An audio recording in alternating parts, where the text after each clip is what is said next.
लोकतन्त्र आएको थियो र पायो नि भनेर कसैले भन्न सक्छ? लोकतन्त्र आफै आएको पनि होइन, कसैले ल्याइदिएर तपाईँहरूलाई लोकतन्त्र दिएको होइन। लोकतन्त्रको लडाइँमा तपाईँहरू अग्रभागमा हुनुहुन्थ्यो। त्यसकारण यो तपाईँहरूको सङ्घर्षको प्रतिफल।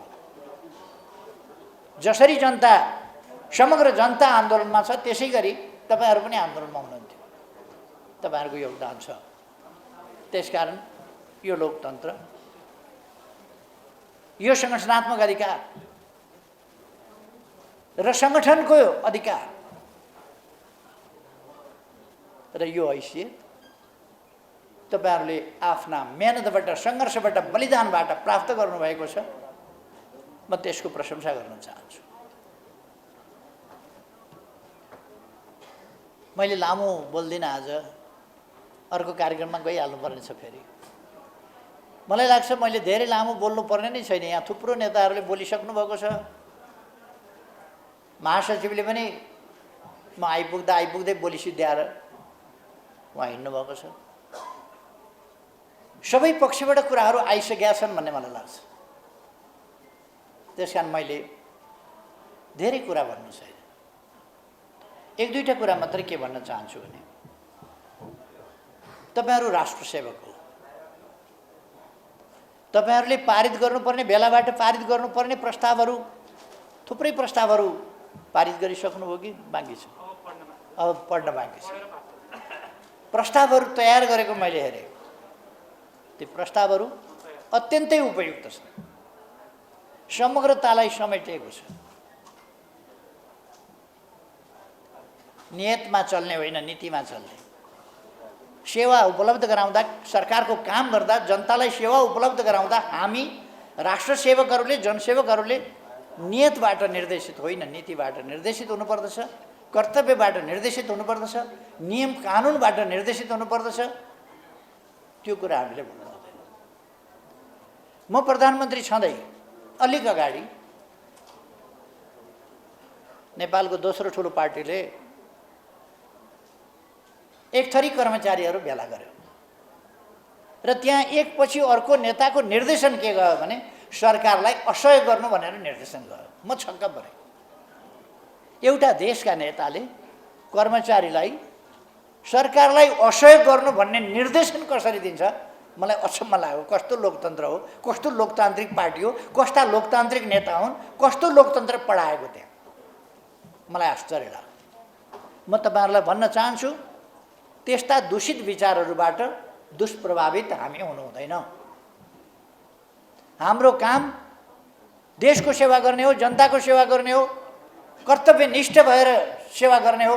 त्यसकारण कुन सरकार छ भन्ने कुरा होइन, आफ्नो कर्तव्य, नियम कानुन, बमोजिम नियम कानुनको परिधिभित्र रहेर आफ्नो कर्तव्य जुनसुकै सरकार आओस् तपाईँहरूले सक्रियताका साथ निर्वाह गर्नुपर्छ।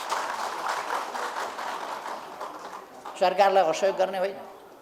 सरकारलाई असहयोग गर्ने भनेको काम नगर्ने हो, काम नगर्ने भनेको देश विकासलाई अझ पछाडि पार्ने हो। यो बुद्धि त काङ्ग्रेस र माओवादी केन्द्रको जस्तो भएन। यस्तो बुद्धिका पछाडि लाग्नु हुँदैन।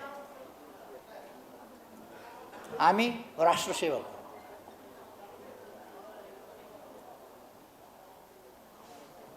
तपाईँहरू आफूलाई राष्ट्रसेवक भन्नुहुन्छ र राष्ट्रसेवकको हैसियतले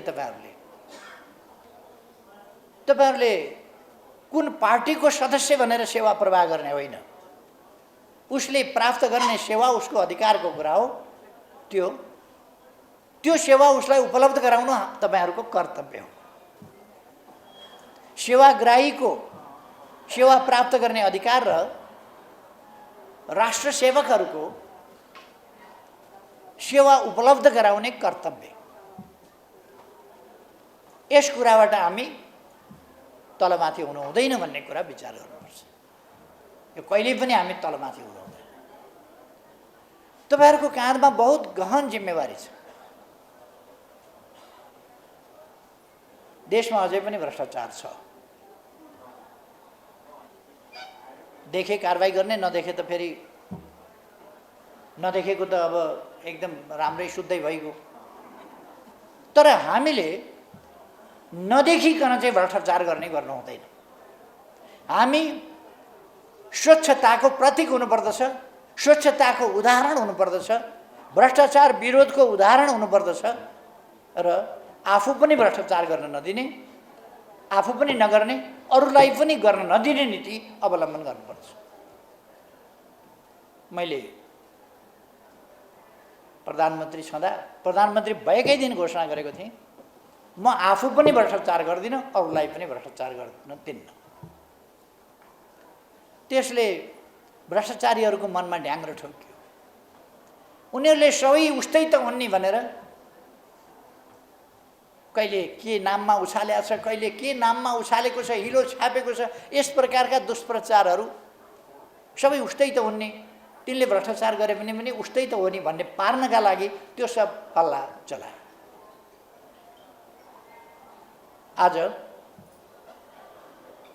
आज देखिन थालेको छ सोझै सेटिङमा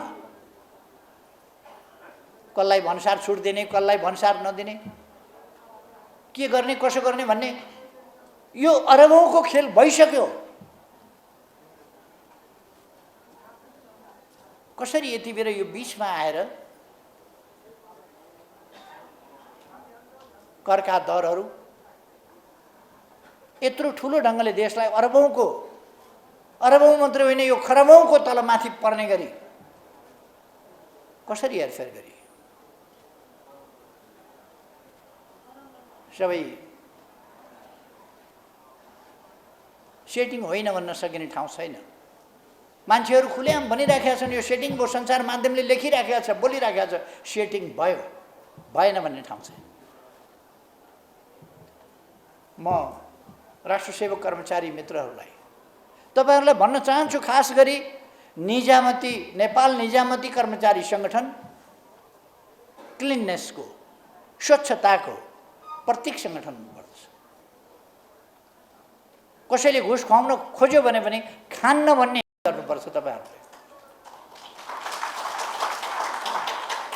मलाई सरकारले तनखा दिएको छ, म त्यो तनखामा काम गर्छु, म कमिसन एजेन्ट होइन, म भ्रष्टाचारी होइन, म भ्रष्ट होइन र भ्रष्टाचार गर्दिन भनेर तपाईहरुले भन्नुपर्छ। सरकारलाई भ्रष्टाचार गर्न नदिनका निम्ति रखबारी पनि गर्नुपर्छ।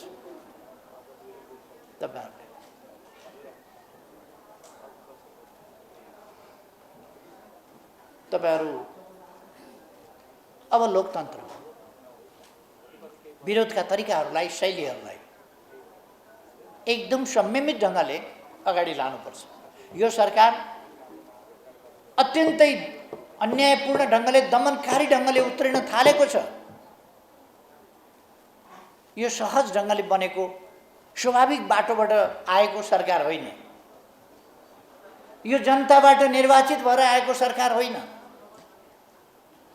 यो देशको सबभन्दा ठूलो पार्टी, देशको सबभन्दा प्रगतिशील पार्टी, अग्रगामी पार्टी, संविधान बनाउन भूमिका खेल्ने पार्टी, अग्रणी भूमिका खेल्ने पार्टी, संविधान बनेपछि त्यसलाई कार्यान्वयन गर्न संरचनागत, नीतिगत, कानुनी सबै आधारहरू तयार गर्ने पार्टी, विकासको लहर सिर्जना गर्ने पार्टी, पुनर्निर्माणका काममा अत्यन्तै तीव्र वेगले अगाडि बढाउने पार्टी, यस्तो पार्टी यसलाई ढाल्नका निम्ति अहिले कुनै सहज प्रक्रिया भएको छ र? भन्नुस् त 5 पार्टीहरु, 5 पार्टी जनादेश छ, कोही एक्सिड भएको छ, 5 पार्टी, कोही अवैध ढंगले दर्ता भएको छ। हामीले साउन 25 गते निकालेका मान्छेहरू सांसद भनेर, केन्द्रीय सदस्य भनेर दर्ता गरेर लगेका छ। निर्वाचन आयोग तमासा गर्छ, सभामुखको मर्यादा नराखेर तमासा गर्छन्। यस विषयमा म अहिले जान चाहन्न धेरै, तर यो सरकार स्वाभाविक ढंगले आएको होइन। यो बडो विचित्र ढंगले, असंवैधानिक ढंगले सरकार जन्मिने ठाउँमा होइन। यो अनौठो ढंगले परमादेशबाट आयो। संसदबाट प्रधानमन्त्री छानिएन, प्रधानमन्त्री नियुक्त हुने रित पुगेर होइन, परमादेशबाट प्रधानमन्त्री छानियो, परमादेशबाट सरकार बन्यो र यो अस्वाभाविक ढङ्गले अस्वाभाविक उद्देश्यका साथ त्यसका लागि बनेको सरकार हो। त्यस कुरालाई हामीले एका राख्नुपर्छ र यो अत्यन्तै गैर जिम्मेवार, यो जनताप्रति उत्तरदायी सरकार होइन, गैर जिम्मेवार। फेरि जनताका बिचमा जानुपर्छ भन्ने चुनाव भनेपछि अस्ति नै देख्नु भएन तपाईँहरूले? चुनाव भनेपछि त प्रतिगमन भनेर कराएको देख्नु भएन? थरथर काम्दै डराउँदै चुनाव प्रतिगमन हुन्छ त अब के? अब 1 वर्षपछि प्रतिगमनै हुने भयो त देशमा। अब 1 वर्षपछि त चुनाव गर्नुपर्छ, 14 महिनापछि। 14 महिनापछि त अनिवार्य चुनाव गर्नुपर्छ। के देश अनिवार्य रूपमा प्रतिगमनमा जाने भयो त चुनाव हुँदा? जनादेश आउँदा चुनाव प्रतिगमन हुने भयो? संविधान मिचिने भयो त? कस्तो शासन खोजेका छन् यी तानाशाहहरूले? चुनाव टाल्ने खाल। तर कुनै पनि हिसाबले चुनाव नगराएर धर छैन। चुनाव गराउन यिनीहरू बाध्य छन्।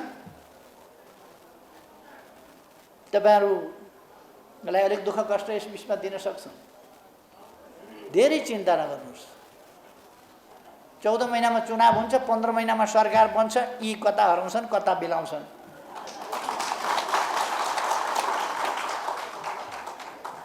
यी फ्रिजबाट निकालिएका आइसका डल्ला हुन्, आफै परेको आइस होइन यो, फ्रिजमा बनाइएका आइसहरू। यी डल्ला बाहिर राखिदिएपछि एकछिनपछि पग्लिएर जान्छ। त्यसकारण धेरै चिन्ता गर्नु पर्दैन। आफ्ना सही र महान उद्देश्यमा अगाडि बढ्नुहोस्। म साथीहरूलाई त्यो आग्रह गर्न चाहन्छु, महान उद्देश्यमा अगाडि बढ्नुहोस्। कर्मचारी तन्त्र स्वच्छ हुनुपर्दछ, सेवा प्रदायक हुनुपर्दछ र सक्रिय हुनुपर्दछ। स्वच्छ सक्रियतापूर्वक सेवा प्रदाय गर्ने त्यस्तो यो संस्था हो कर्मचारी तन्त्र। त्यो संरचना हो र त्यसको स्वच्छताको सेवा प्रवाह गर्ने, सबभन्दा प्रभावकारी ढङ्गले सेवा प्रवाह गर्ने तपाईहरु हो, तपाईहरुको संगठन हो। यसले नमुना बन्नुपर्दछ, आदर्श बन्नुपर्दछ हरेक कोणबाट। सेवाग्राही तपाईका आउँदा यो नेपाल निजामती कर्मचारी संगठनको कर्मचारी रहेछ क्या र भन्ने कुरा तपाईका आउँदा थाहा पाउनुपर्छ। फाइल रोकिएन, पैसाको आश गरिएन, पैसा खोजिएन, भोलि आउनु भनिएन। 5 मिनेट पर्खिएर पनि आज समय सिद्धियो भन्नको सट्टा 5 मिनेट पर्खिएर पनि त्यो काम गरिदिएर भोलि आउनु भनेको गाउँबाट आएको सर्वसाधारणलाई सजिलो कुरा छैन। फेरि एक रात थप होटलमा बस्नु पर्यो, फेरि 2 छाक थप खाना खाने खर्च गर्नु पर्यो। उसले सजिलोसँग त्यो पैसा ल्याएको हुँदैन। त्यो कुरालाई, त्यस मर्मलाई हामीले बुझेर, गरिबका मर्मलाई बुझेर हामीले सेवा प्रवाह गर्नुपर्छ। तपाईहरुको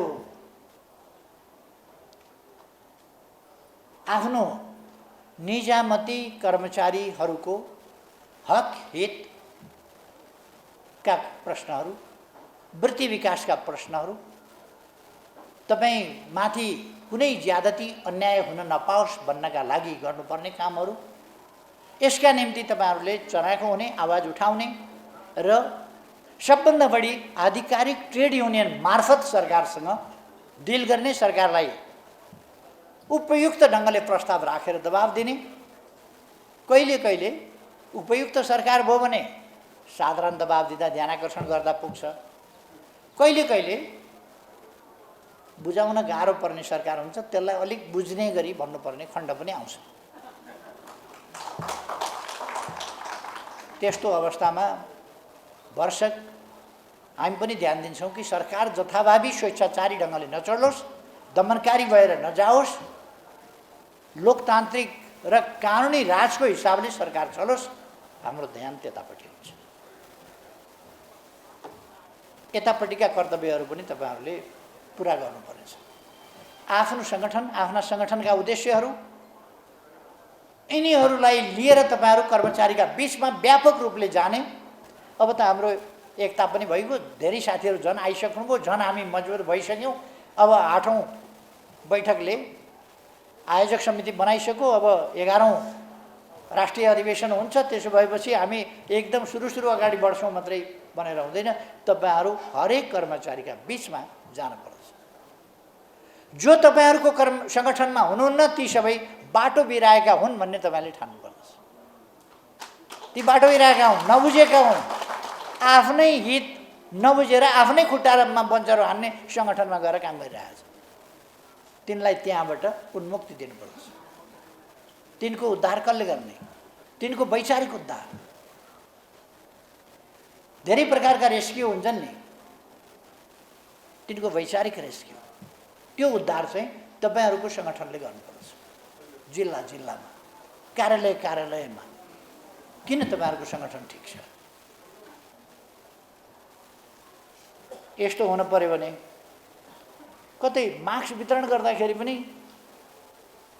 यस्तो सुरु गरिसकेका छन् कतिपय ठाउँमा कि पार्टीको चिन्हको मार्क्स कर्मचारीले लगाउनै पर्ने, त्यस्तो पनि वितरण गर्न थालेको छ। यस्ता कुराहरूलाई हामीले सोझै अस्वीकार गर्नुपर्दछ र त्यो हटाउनुपर्दछ। कुनै पनि कर्मचारीलाई करकाप, दबाव कुनै प्रकारकोले आफ्नो सङ्गठनमा ल्याउनु हुँदैन। फेरि हामी पनि अलोकतान्त्रिक भइहाल्छौँ। विचारले कन्भिन्स गरेर होइन, कुनै प्रकारको दबाब दिएर। हुनसक्छ कुनै ठाउँमा हामीभन्दा मातहतमा कुनै कर्मचारी होला, त्यसो भने उसलाई दबाब दिने जस्ता खालको कामहरू हुनु हुँदैन। दबाबबाट होइन, स्वेच्छाको विषय बनाउनुपर्छ। हाम्रो सङ्गठनमा प्रवेश गर्ने कुरा, सरिक हुने कुरा, सङ्गठित हुने कुरा छनौटको विषय हुनुपर्दछ। कर्मचारीहरू छनौटको विषय, रोजाइको विषय हुनुपर्दछ। हाम्रा विचार, हाम्रा व्यवहारहरूले, हाम्रा मान उद्देश्यहरूले ती उद्देश्य, विचार र व्यवहारबाट आकर्षित गरेर नै हामीले उनीहरूलाई सङ्गठित गर्नुपर्छ। तपाईँहरूको उच्च मनोबल देखेर मलाई खुसी लागेको छ। यसले तपाईँहरूलाई सफलतातिर डोर्याउँछ, पुर्याउँछ भन्ने मैले ठानेको छु। र मैले अघि नै भने तपाईँहरूले 10औं राष्ट्रिय अधिवेशनबाट निर्वाचित केन्द्रीय कमिटीलाई अब महाधिवेशन आयोजक कमिटीमा परिणत गर्नुभएको छ। आयोजक समितिलाई म समयमै सम्मेलन, राष्ट्रिय सम्मेलन, 11औं राष्ट्रिय सम्मेलनको सफलतापूर्वक आयोजनाको तीव्र तयारीमा जुट्न र त्यसलाई सफल बनाउन आग्रह गर्न चाहन्छु। तपाईँहरू त्यसमा जानुहोला। तपाईँहरूका प्रस्तावहरू मलाई धेरै राम्रो लागेको छ। ती प्रस्तावहरूलाई तपाईँहरूले कार्यान्वयन गर्नुपर्नेछ, त्यसमा जुट्नुहोला भन्ने मलाई लाग्छ।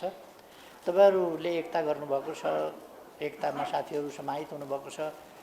यो सिलसिला एउटा सुरुवात हो भन्ने कुरा ठान्नुपर्दछ। थुप्रै अझै पनि बाहिर हुनुहुन्छ कर्मचारीहरू, उहाँहरूलाई समावेश गर्दै जाने नीति, त्यो अख्तियार गर्नुपर्दछ र अरूलाई पनि समेट्दै जाने। केही मान्छेहरूले कर्मचारीहरूलाई अल्मल्याउने, भड्काउने अथवा गुमराह गर्ने काम गरिराखेका छन्। तिनीहरूका चङ्गुलबाट छुटाएर तपाईँहरूले आफ्नो सङ्गठनमा उनीहरूलाई आकर्षित गर्ने र गोलबन्द गर्ने काम गर्नुपर्दछ। तपाईँहरूलाई सबै काममा सफलता मिलोस्। फेरि एकपल्ट तपाईँहरूलाई सफल आयोजनाका लागि यो 8औं बैठक, आयोजक कमिटीको निर्माण, साथीहरू प्रवेश र अरू राष्ट्रिय भेला सबैको सफलता तपाईँहरूले अत्यन्तै सफल ढङ्गले आयोजना गर्नुभएको छ। यसका निम्ति बधाई भन्न चाहन्छु, धन्यवाद भन्न चाहन्छु।